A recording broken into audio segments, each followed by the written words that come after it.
Hey everybody, it's me, Travis, and I'm trying to get the Inglorious Bass-ter channel to grow, and to tell you the truth, I don't mind bribing you.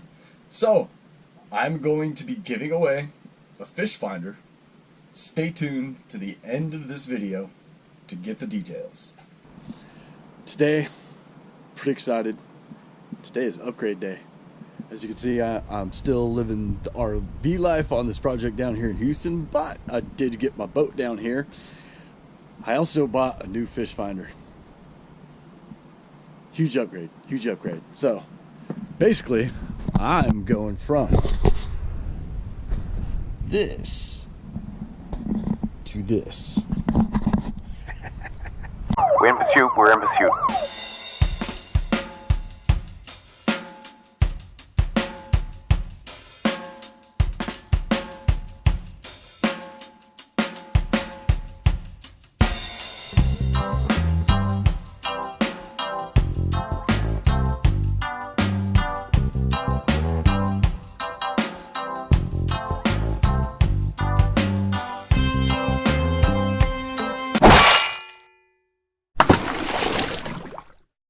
All right, so I figured I'd take the opportunity to kind of roll through what it takes to do this kind of upgrade. I know a lot of people don't like to work on boats themselves.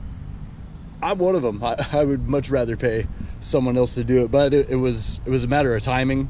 Bought the unit and was a day and a half later coming down to Houston, so I didn't want to leave my boat to have somebody else install it because I want to go fishing this weekend.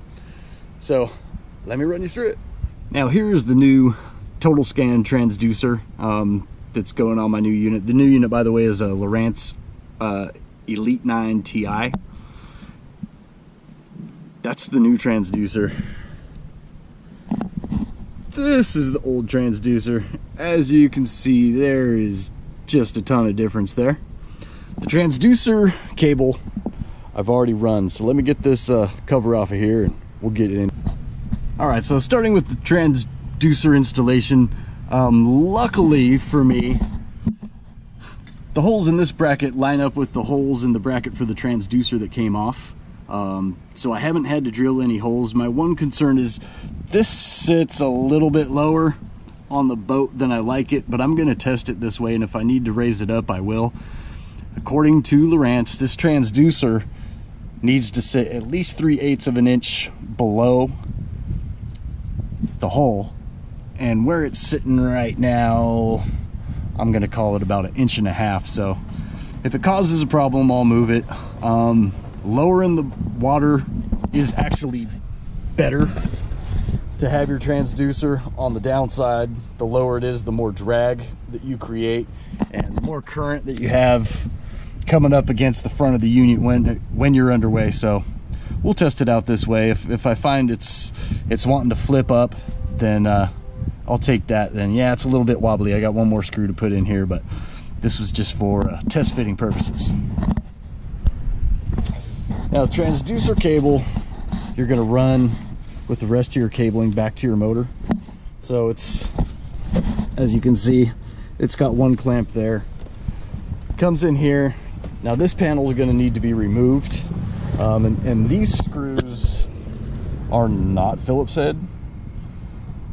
They look like Phillips head. Those are actually square drives. Now, you can try to do a Phillips instead of getting off your butt and going to the hardware store and getting a square drive bit. What's gonna happen is you're gonna strip the hell out of them, and then you're gonna have to get off your butt and go to Home Depot and buy tap outs. So do yourself a favor. Just go get a couple of these. They don't cost much. This is a number 2 square drive bit. So 4 screws held this panel in place. That's all there is to it. It goes back in place, put the screws back in. Now this panel here, you do not need to remove this entire panel. There's 4 screws, at least there were in mine, 4 screws set in the top here. Once you get those out, you can just kind of wedge this. It's a little hard to do one-handed. Open this up just to create enough room back here to where you can fit the cable. Remember, the cable's got a big fitting on it. It's got this big fitting on it that screws into the back of the transducer, so you need quite a bit of room. Let's going to come through this panel. It comes out right here, and then we're going to route it up under the dash. I don't know if I got enough light for y'all to see what's going on there, but it's routed up under the dash. Yes, there's a lot of slack on it now. I'm not done yet. And that's going to eventually run up through the top of the dash. Now, that's the mounting bracket for the new unit. The mounting bracket for the old unit. As you can see, there's really not much to it. That bracket actually covered the gigantic gaping hole in the dash, which, as you can see, it looks like someone just went to town with the drill bit. It's not really round or uniform, and it's ugly as hell. Now, I don't want to leave it like that, even though the new bracket is going to cover that hole. I need to neaten it up a little bit. Okay, so what I'm going to do to neaten this up a little bit is I'm going to take this 1.5-inch hole saw, and I'm going to clean that hole up so it's nice and round. And then I'm going to cap it off with one of these. You've probably seen these on computer desks and, you know, entertainment centers and whatnot. This is a 1.5-inch furniture hole cover. They went through a lot of trouble naming that one, I guess. So I actually got 2 of these. I'm going to be putting one to cover that monstrosity and another one for the new hole where the new cabling is going to be routed. Okay, so now before I start this part of the project, I am going to get this windscreen out of my way. It's really simple, just taking these screws out. 2 on each side, 2 in the front. The other thing you want to make sure of is there's another half of this grommet that sits behind the glass. Don't lose those. When you take it off, sometimes they pop out, sometimes they stay in. Keep track of them. All right, let me jump up here and get these last 2 out. Okay, so the screws are out. This will lift off nice and easy. Now we got a lot more room to work with. Okay, now so because this already has a hole in it, this hole saw is not going to want to dig in right. It really needs to get the drill bit part of it in there to keep it centered. So what I've done is taken a scrap of plywood and just pre-drilled a hole there to use for a guide.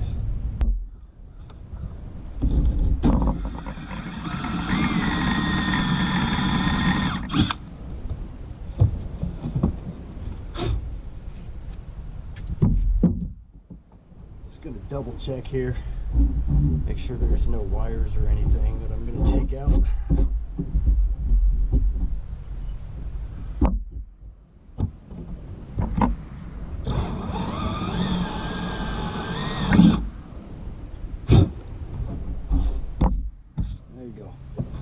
Now we got a nice clean, actually round hole. Let's see how this fits.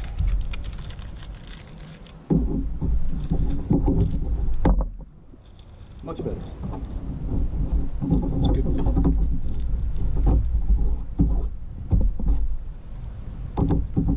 Okay. Put a little dab of silicone on there. Just keep it in place. Whenever you're using silicone on anything on a boat, make sure you're using marine grade. Trust me, you'll be glad you did. So now what we want to do is we want to mark the location for our new penetration. Right in the center of the hole.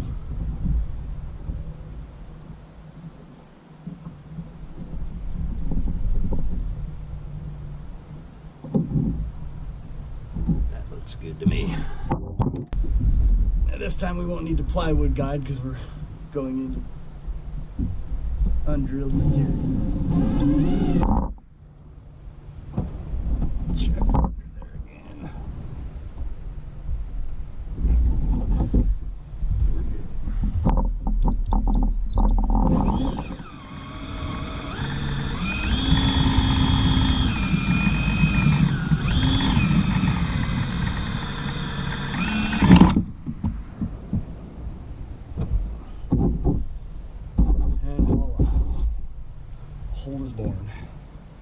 When you pick your location, make sure you're picking it with the windscreen on so that you don't get it all put together go to put the windscreen back on and find that it don't fit. Okay, this bracket has these notches where the unit slides into it. You want to have those facing back towards you. That looks good. And I think this cap here, look at that. It's right on there. Okay, so this actually only takes 4 mounting screws. As you can see, we have a variety of locations to choose where we're going to use those at.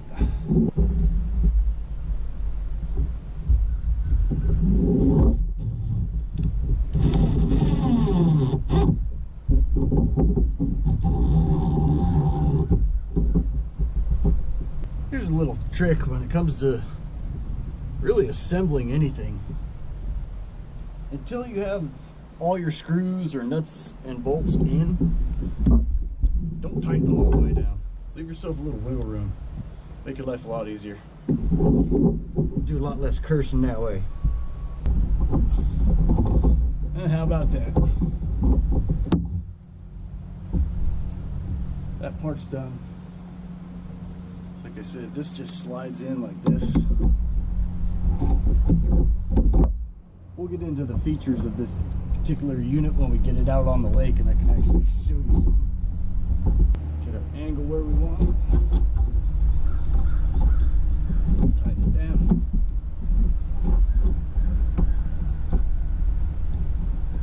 Oh man, that is so much better. So much better than that little teeny tiny screen. How's it going, Willie? Just putting in a new fish finder. Nice day, huh? Huh? Nice day. Beautiful. I think we're gonna get too many like this, bro, for a while. Nah, it's supposed to start raining again. Yeah. Okay, I think it's gonna be nice up in Conroe on Sunday. I can go up there and fish. Go fish. Yep.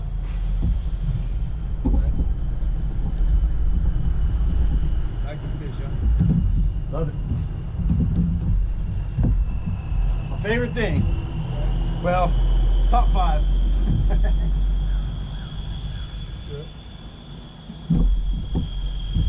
Oh, now the hard part. Now I gotta wire it all up. And it's hard to get under this dash, man. Yeah. I gotta lay on my back with my legs up here. Put it to little work, huh? Yeah, well, I really like this unit, and they had it on sale. Cabela's had a big sale going on this past. I think it's still going on, but I got it. And when I got it, they said, "Are you a Cabela's Club member?" I said, "Yeah." They said, "Well, it's a free installation." But I was getting ready to come down here, man. I didn't want to drop my boat off, so biting the bullet and doing it myself. That's good. You can do it yourself. It's not too. It's just getting under there. I don't know how I'm gonna solder those wires looking up, man. That'll be a challenge. Be a challenge. Yep. You'll get it. I think I might have to make a tinfoil suit so when that stuff drips down on me, I don't get burned. I'll figure it out. You'll get it. I might cuss a few times between now and then, but I'll get it. Be careful, bro.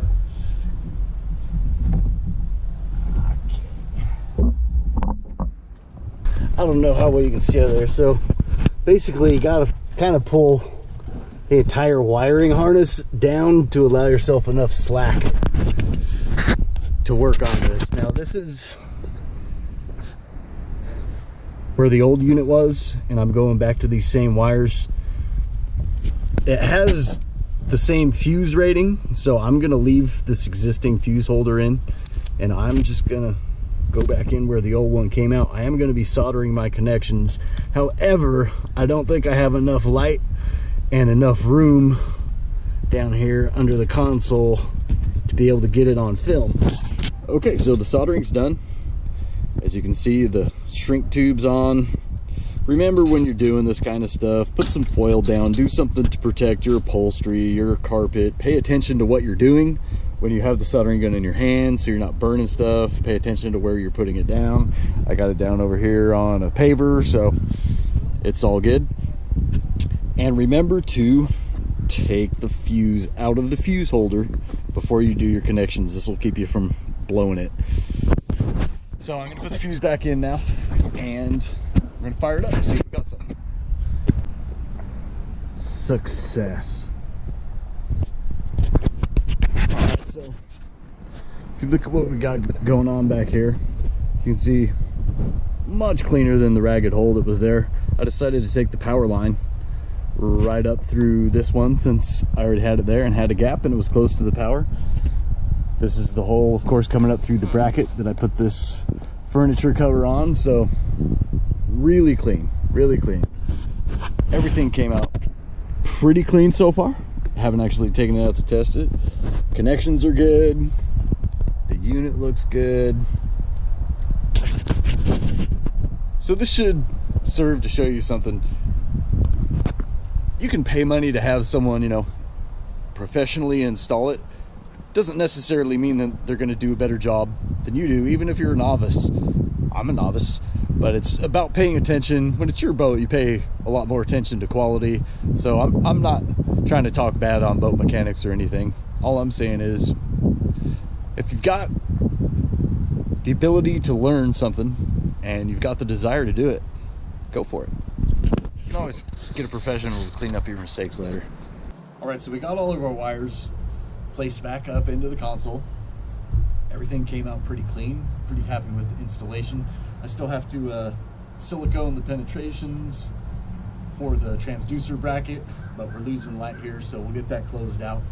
We will be doing a follow-up video to this one once we get it out on the lake. I'm planning on getting to Lake Conroe here in about 3 or 4 days and get this thing tested out. We'll show you a little bit more what's going on then. For now, what we got to do is before we lose all our light is get the windshield back on.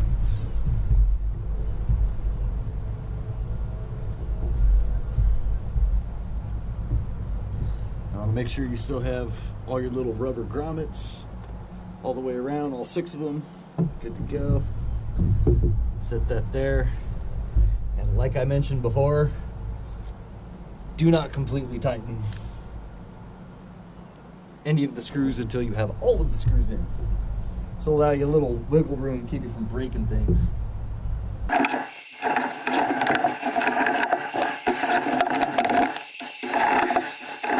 Okay, now that we have all of our screws in place, we're going to tighten them down. I like to torque them down in an order that puts the least amount of stress on the plastic.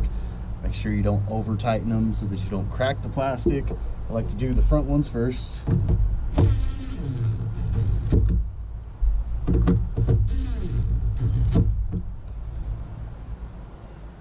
And then on the sides, I like to do the one closest to the bow first.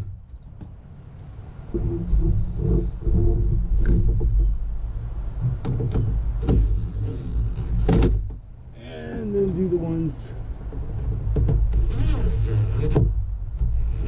closest to the stern.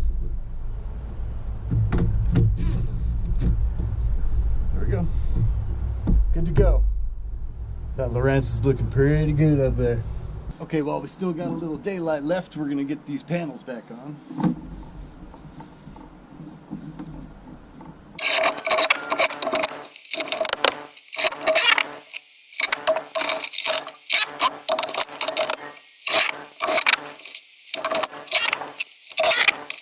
And the back panel.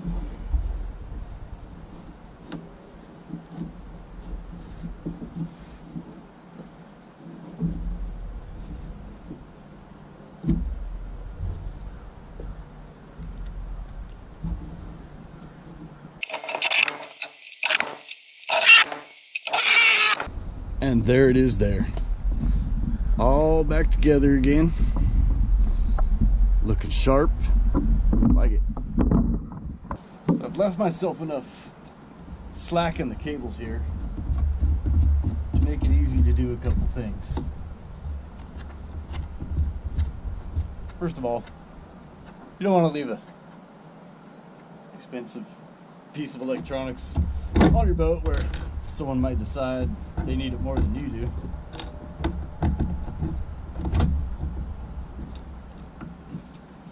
So you can take it out of here, just unthread the connectors, good to go. The other thing is I wanted to be enough slack to where I can take this unit and turn it around this way so that when I'm fishing from the front deck, I can see what's going on there. Now, eventually I will buy myself a tablet, which I can Bluetooth to this and mount the tablet up front so that I can see and control this unit from a tablet. I think that's an awesome feature. Lowrance, you're doing good things. Anyway, I think it's time to clean up my mess and put my tools away. Okay, so let's talk about the giveaway. I'm giving away the fish finder that I took off the boat, and I'm including all the stuff that goes with it. This is the Lowrance Hook 3X. This really is a basic unit. It would go great on a fishing kayak probably, and I'm giving away everything you need to get this thing working. There's one problem. Okay, this little plastic tab back here kind of cracked, so the unit doesn't want to stay on the base. All you got to do is put a bolt and a nut through there to clamp it down. It will be just fine, I promise. So you get the head end, you get the mount for it, you get all of the cabling, you get the transducer. I'm going to throw in a bag of brand new mounting screws for that. I'm going to throw in the marine grade fuse holder and a brand new 3-amp fuse, which is what you're going to need to run this unit. What we're going to do is this, whichever comes first. The 2nd of April, or when we hit 100 subscribers. So that's really what it's all about, trying to grow the channel. And I will even pay the shipping on this bad boy. Here's what you need to do to enter this. Share it, first of all. Tell your friends about us, because the sooner we get to 100 subscribers, the faster we can give this thing away. What you really need to do is like this video and comment, "I want it." Then go over to Facebook and follow us on the Facebook page, which is Inglorious Bass-ter, spelled the same way, BASS-TER. I will link it. I'll link the site in the comments, the Facebook page in the comments, so you can click on it and jump right over to it. I'm trying to make things convenient on you. And that's what it's going to take. Like, subscribe, comment, I want it. Go over to the Facebook page, follow us there. And on April 2nd, or when we hit 100 subscribers, I will go through all the comments and we will randomly select a winner. And I'm going to send you this unit. I hope you enjoyed this one. There's a lot of people, according to Roland Martin, Tracker sold 5,000 of these Tracker Heritages. So there are a bunch of them out there. A lot of people are doing upgrades. Of course, this video was kind of specific to this boat, but most of what you learn there you can carry over no matter what boat you're on. The upgrade went pretty smooth. Smoother than I thought it was going to go. Being prepared helps, making sure you have all the right tools, all the right materials, and have a plan. That's going to help you out. No matter what the project is, that will help you out. Anyway, y'all, thank you for watching. If you haven't already done so, please hit like and subscribe. Check us out on Facebook. Tell your friends about us, and keep grinding them out. You will catch one eventually.